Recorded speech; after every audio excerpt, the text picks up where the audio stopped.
मित्रों नमस्कार। मैं हरिवंश पांडे आप सभी का गीता सत्संग चैनल पर स्वागत करता हूँ। आज का विषय जैसा कि पिछले एपिसोड में था, जीवात्मा का विषय पर ही चर्चा करेंगे। जो नए मित्र हों कृपा करके सब्सक्राइब कर दें, लाइक शेयर कमेंट भी करें ताकि भगवत वाणी का प्रचार प्रसार हो सके। तो आइए आज अध्याय 15 का श्लोक 9 लेते हैं। श्रोत्रम चक्षुः स्पर्शनम च रसनम घ्राणमेव च अधिष्ठाय मनश्चायं विषयानुपसेवते।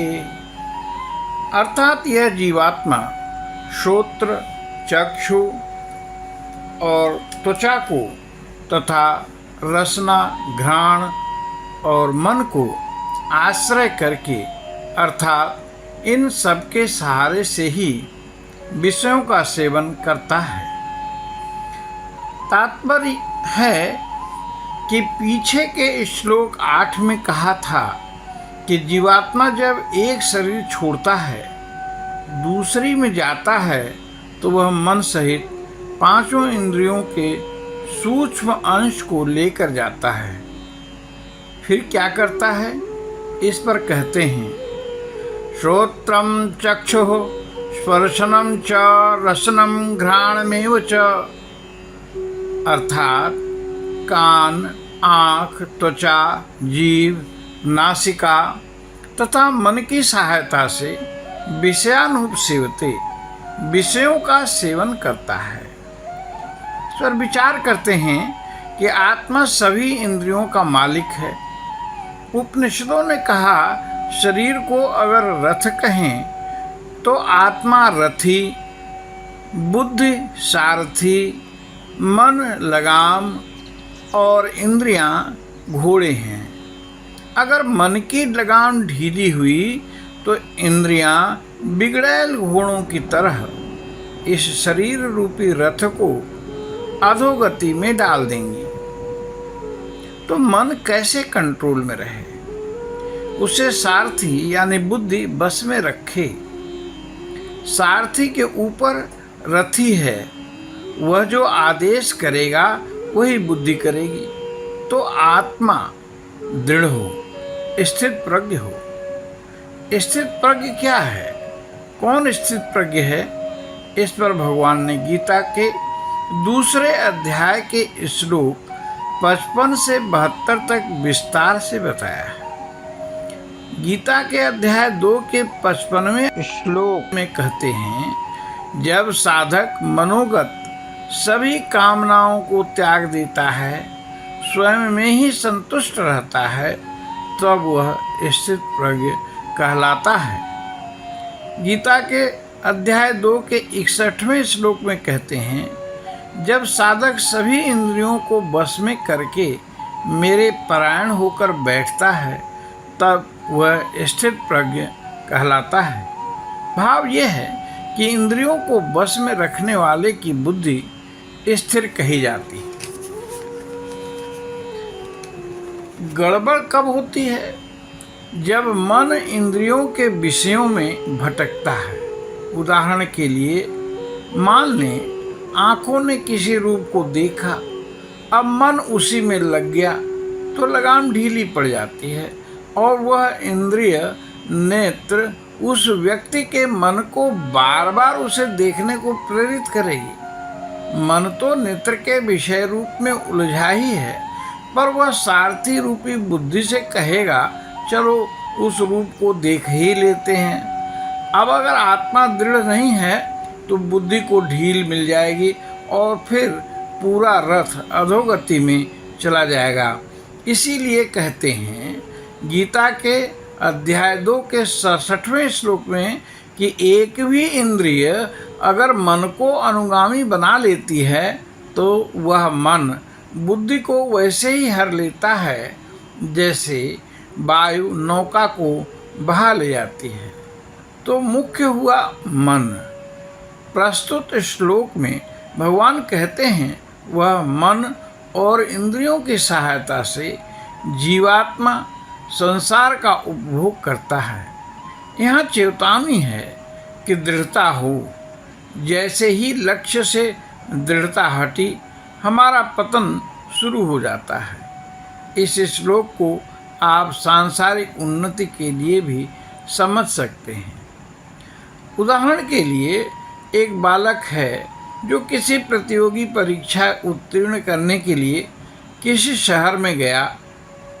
वहाँ उसे कुछ लोग मिले, उसे कुछ खाने पीने को दिया, उसे अच्छा लगा।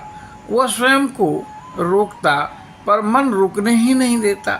फिर दूसरे तीसरे दिन भी उसने वह सब चीज़ें खाईं। वह आदी हो गया, बीमार हो गया। सफलता तो मिली नहीं, पर जिंदगी खराब हो गई। ऐसा क्यों हुआ? इसलिए हुआ कि मन इंद्रियों के बस में हो गया, तो शरीर नाव की तरह बह गई, नष्ट हो गई। आप कहीं भी हों, बुद्धि को दृढ़ रखें, मन को ढीला नहीं छोड़ें।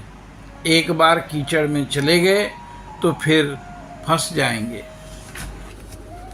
अध्याय 15 का श्लोक 10 है। उत्क्रामन्तं श्रितं वापि भुञ्जानं वा गुणान्वितान् विमूढा नानुपश्यन्ते पश्यन्ते ज्ञानचक्षुषः। अर्थात शरीर को छोड़कर जाते हुए को, अथवा शरीर में स्थित हुए को, अथवा विषयों को भोगते हुए को, इस प्रकार तीनों गुणों से युक्त हुए को अज्ञानी जन नहीं जानते। केवल ज्ञान रूप नेत्रों वाले विवेकशील ज्ञानी ही तत्व से जानते हैं। आइए इसे समझते हैं। गुणान्वितान अर्थात गुणों से युक्त प्रकृतस्थ पुरुष अर्थात जीवात्मा। यह जीवात्मा शरीर छोड़कर जाता है, शरीर में स्थित रहता है, यही विषयों का उपभोग भी करता है। इसीलिए कहा उत्क्रामंतम स्थितम भुंजानम वापि। ऐसे स्पष्ट रूप से स्थित जीवात्मा को कौन नहीं जानता। इस पर कहते हैं विमूढ़ा नानुपश्यन्ति। मूढ़ जन नहीं जानते, नहीं समझते। फिर इसे कौन जानता है? पश्यन्ति ज्ञान चक्षुषः। ज्ञानी ही इसे समझ पाता है, तत्व से जानता है। स्थूल शरीर को छोड़ते समय जीव सूक्ष्म और कारण शरीर को साथ लेकर प्रस्थान करता है। इसी क्रिया को उत्क्रामंतम कहा गया है। अंत समय में जिस भाव का चिंतन होगा, सूक्ष्म शरीर वैसा ही रूप धर लेता है। तत्पश्चात स्थूल शरीर बनने में समय लगता है। इसी को गीताकार ने स्थितम वा कहा है।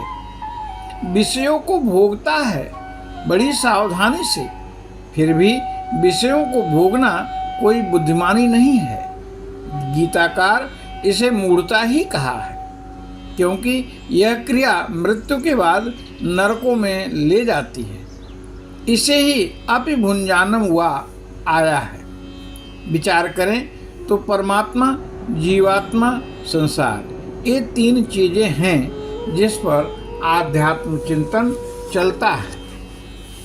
इसे यूं समझें कि जब जीवात्मा का संयोग परमात्मा से होता है तो उसे शाश्वत आनंद मिलता है जो कभी खत्म नहीं होता। पर जब जीवात्मा संसार के अनुगत होता है तब अस्थायी सुख और अंततः दुख ही मिलता है।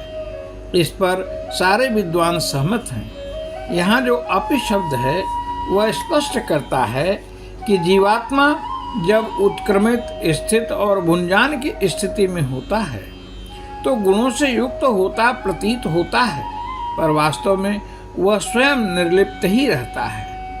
वास्तविक स्थिति में आत्मा का न उत्क्रमण, न स्थिति और न भोक्तापन ही है। वास्तव में आत्मा का गुणों से संबंध है ही नहीं। भूल से ही इसने अपना संबंध गुणों से मान रखा है। इसी भूल के कारण इसे विभिन्न योनियों में भ्रमण करना होता है। तो निष्कर्ष ये हुआ कि जब तक मनुष्य का प्रकृति से संबंध रहता है तब तक गुणों से युक्त होकर कर्म करता है। चेतन होकर जड़ की परतंत्रता स्वीकार करना व्यभिचार दोष है। और भी यदि गुणों से निवृत्त हो गए और उस स्वतंत्रता का रस लेने लगे तो भी व्यभिचार दोष हो गया। रस भी न लें तो व्यभिचार दोष खत्म हो जाता है। तत्पश्चात भगवान से प्रेम हो जाता है। इस प्रेम को प्राप्त करना ही जीव का असल उद्देश्य है। इस प्रेम की प्राप्ति में ही पूर्णता है। गीता के 6वें अध्याय के 47वें श्लोक में कहा है कि ऐसे योगी सर्वश्रेष्ठ होते हैं। अध्याय 15 का श्लोक 11 है, यतन्तो योगिनश्चैनं पश्यन्त्यात्मन्यवस्थितं यतन्तोऽपि कृतात्मानो नैनं पश्यन्त चेतसः। अर्थात यत्न करने वाले योगी जन भी अपने हृदय में स्थित इस आत्मा को तत्व से जानते हैं, किंतु जिन्होंने अपने अंतःकरण को शुद्ध नहीं किया है ऐसे अज्ञानी जन तो यत्न करते रहने पर भी इस आत्मा को नहीं जानते। तो तात्पर्य है कि हमने पिछले श्लोक में देखा कि जीवात्मा जो शरीर के अंदर रहता है, भोगता है और चला जाता है, उसे ज्ञानी जन ही जानते हैं। यहाँ भी वही बात भगवान स्पष्ट करते हैं, यतन्तो योगिनश्चैनं पश्यन्ति, अर्थात यत्न करने वाले योगी जन इस आत्मा को देखते हैं यानी महसूस करते हैं।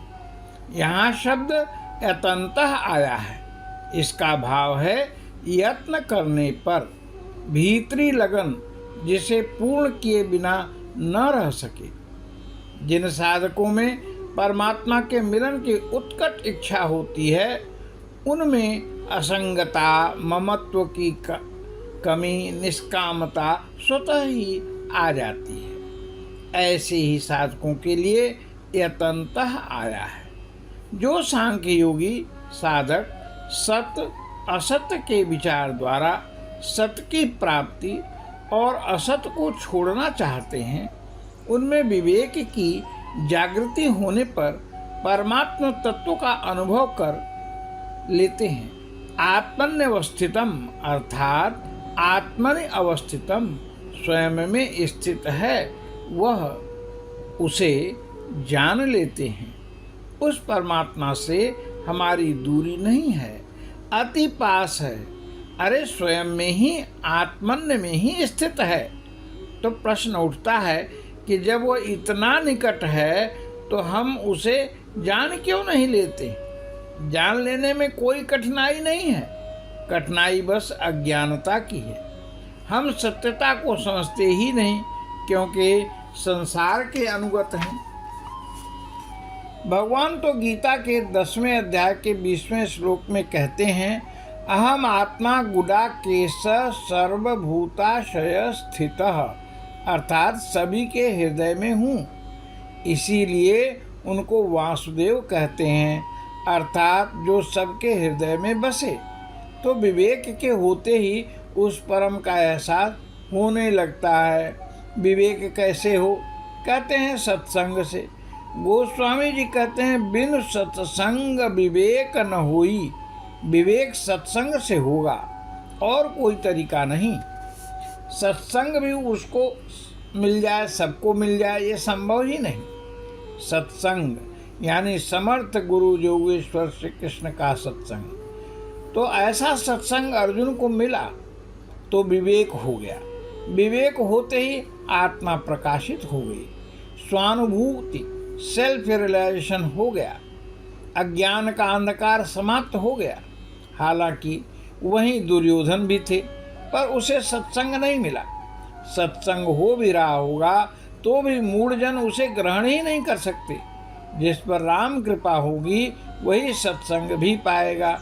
इसीलिए गोस्वामी जी कहते हैं, राम कृपा बिनु सुलभ न सोई।